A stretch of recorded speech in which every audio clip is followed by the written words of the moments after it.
Hola! Je suis super contente de vous retrouver aujourd'hui pour une nouvelle vidéo. A tout de suite!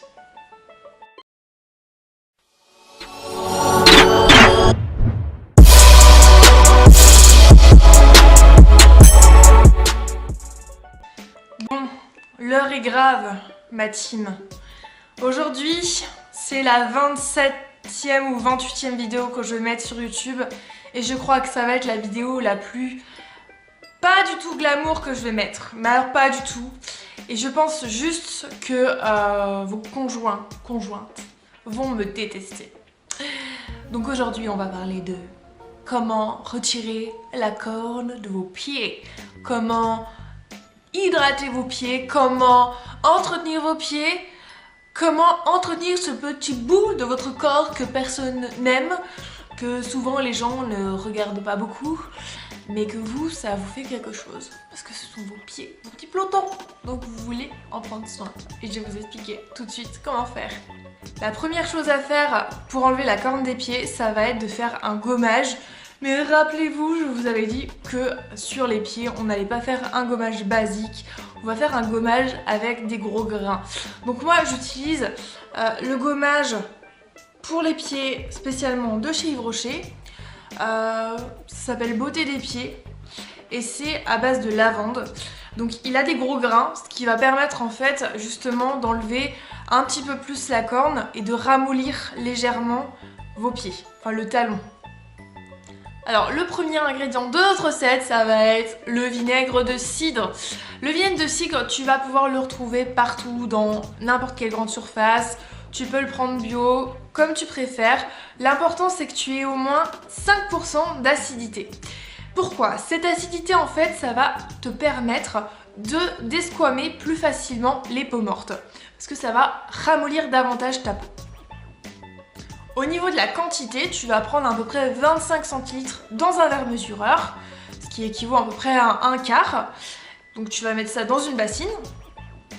Et notre deuxième ingrédient, ça va être la glycérine. La glycérine, tu vas pouvoir la retrouver en parapharmacie ou en pharmacie. L'avantage avec la glycérine, c'est que ça va hydrater la peau. Ça va hydrater la peau et ça va atténuer le côté acidité du vinaigre de cidre. Moi, j'en ai mis à peu près 3-4 cuillerées à soupe. Une fois que ton bain de pied va être terminé, tu vas pouvoir utiliser donc soit une râpe ordinaire, soit une râpe qui coupe. Moi, j'utilise la râpe électrique de chez Scholl.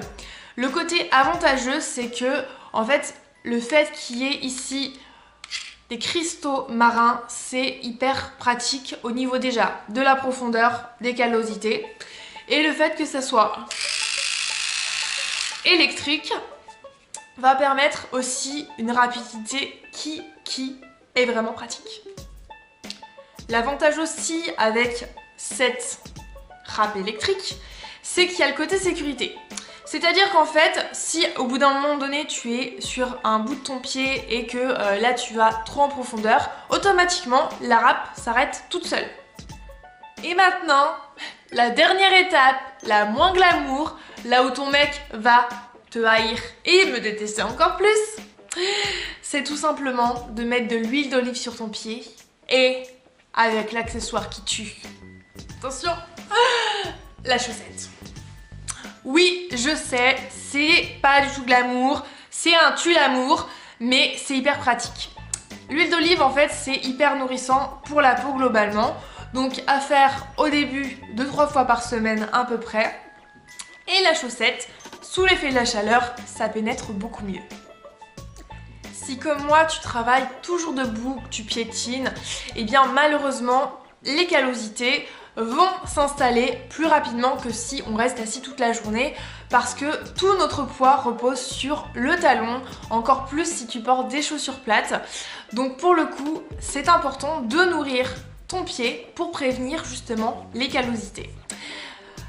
Donc désolé messieurs, mais si vous voulez que votre chérie elle ait des beaux pieds, eh ben il faut faire des compromis.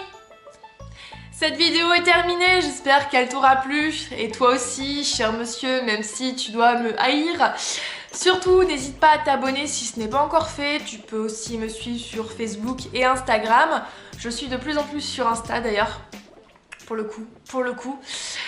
Je vous retrouve dimanche prochain pour une nouvelle vidéo et en attendant, prenez soin de vous, prenez soin de vos petits pelotons.